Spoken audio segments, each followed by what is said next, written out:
Assalamualaikum warahmatullahi wabarakatuh. Sohib, sohibah, uti akhi, akhwat, ikhwan dimanapun Anda semua berada. Berjuang mencari kebenaran. Sahabatku, sesungguhnya yang kita cari dalam hidup ini adalah kebenaran. Tanpa mengetahui kebenaran, kita akan menjalani hidup yang sia-sia belaka. Kebenaran yang kita cari utamanya adalah mengenai eksistensi kita di dunia ini. Bagaimana kita tercipta dalam bentuk yang sebaik-baiknya? Apakah kita terbentuk dengan sendirinya? Ataukah ada yang menciptakan? Banyak orang merenungkan hal ini dan mereka pun menerima kebenaran bahwa sesungguhnya kita adalah ciptaan, bukan tercipta dengan sendirinya. Sebagaimana firman Allah Subhanahu wa Ta'ala di dalam Al-Quran, Quran Surat At-Tur ayat ke-35 yang artinya adalah, atau apakah mereka tercipta tanpa asal usul, ataukah mereka yang menciptakan diri mereka sendiri? Kita pun memahami bahwa Allah Subhanahu wa Ta'ala yang menciptakan kita, dan kita memiliki tanggung jawab yang harus kita tunaikan. Allah tidak menciptakan kita ke dunia ini sia-sia tanpa tujuan. Di dalam Quran Surat Az-Zariyat ayat yang ke-56 yang artinya adalah, Aku tidak menciptakan jin dan manusia melainkan agar mereka beribadah kepadaku. Sohib, sohibah, uhti, akhi, akhwat, ikhwan dimanapun Anda berada, demi mengejar kebenaran ini, terkadang ada pengorbanan besar yang harus kita lakukan. Pengorbanan itu menjadi ujian yang membuat hati kita mantap setelah bertemu dengan kebenaran. Mari kita mengenang kisah Salman Al-Farisi, seorang sahabat Rasulullah Shallallahu Alaihi Wasallam yang datang jauh-jauh dari Persia. Awalnya, Salman hidup di tengah keluarga yang menyembah api. Mereka percaya bahwa kekuatan paling dahsyat di dunia ini berasal dari api. Alhasil, di setiap sudut kota mereka ada api yang terus menyala, dijaga dan disembah. Salman pernah pula diperintahkan untuk menjadi penjaga api. Disitulah beliau mulai merasa kekeliruan. Jika mereka yang harus menjaga api, bagaimana mungkin api itu dijadikan Tuhan? Bukankah seharusnya yang dipertuhan jauh lebih hebat daripada hamba yang menyembah? Salman Al-Farisi pun memilih untuk beranjak dari kotanya. Dengan hati yang penuh tanda tanya, beliau terus berjalan hingga tibalah beliau di suatu daerah yang orang-orangnya memiliki peribadatan berbeda. Mereka tidak menyembah api, tapi menyembah berhala. Mereka mengaku bahwa berhala itu adalah perantara beribadah kepada Tuhan. Setiap hari mereka bersujud, memuja, bahkan mengorbankan binatang-binatang peliharaan mereka untuk berhala. Salman yang belum memiliki jawaban atas pertanyaan besar di hatinya mengenai kebenaran, memutuskan untuk menetap di daerah itu dan ikut menyembah berhala.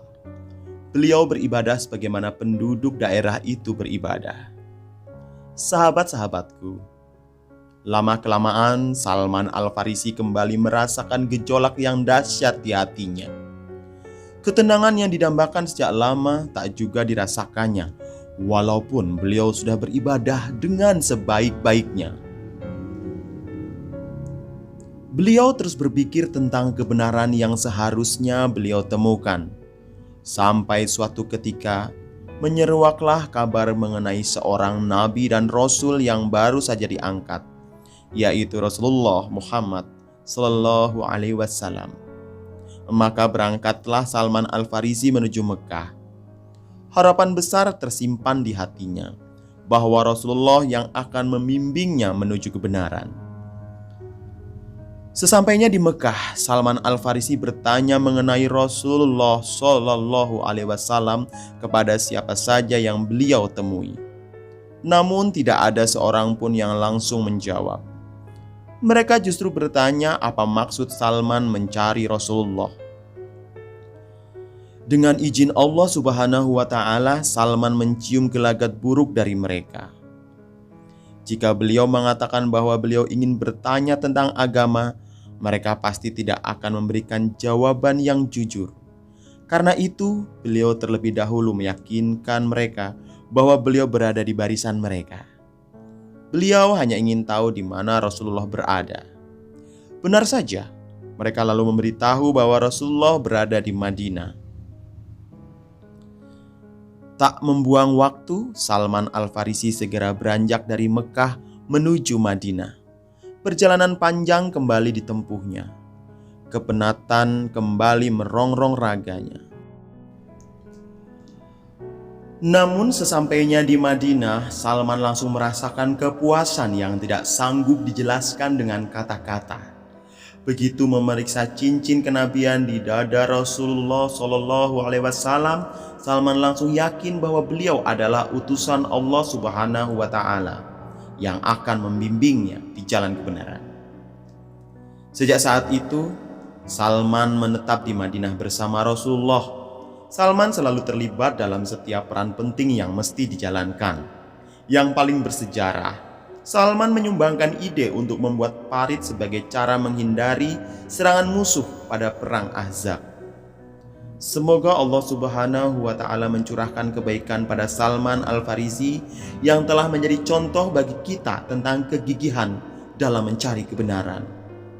Sahabatku, berbagai kisah hikmah bisa kita petik dari kisah Salman Al-Farisi. Semoga Allah Subhanahu wa Ta'ala meridhoinya. Dan hal yang bisa kita ambil adalah yang pertama, betapa pentingnya bagi kita untuk selalu berpikir, apakah yang akan kita lakukan itu benar atau tidak. Dengan demikian, kita bisa memastikan bahwa sepanjang hidup kita akan melakukan hal yang benar. Kemudian yang kedua, bila kita sudah menemukan kebenaran, maka kita harus memperjuangkannya. Sudah lama Salman Al-Farisi mencari kebenaran sampai terdengar kabar mengenai Rasulullah Shallallahu Alaihi Wasallam. Begitu mendengar kabar itu, beliau langsung berangkat menuju Mekah, tempat di mana Rasulullah berada.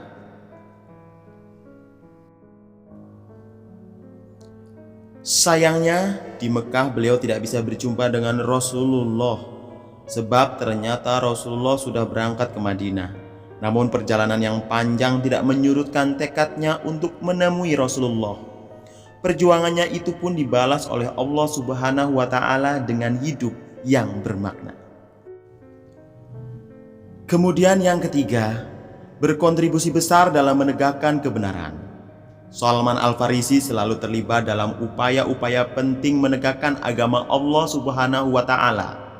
Beliau tidak hanya memuaskan diri dengan mendekap kebenaran, tetapi juga ikut berusaha agar semua orang bisa menikmati indahnya hidup dalam cahaya kebenaran.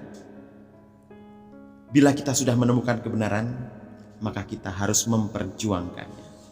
Sahabat-sahabatku, tanpa mengetahui kebenaran, kita akan menjalani hidup yang sia-sia belaka. Wallahu a'lam bishawab. Wassalamualaikum warahmatullahi wabarakatuh.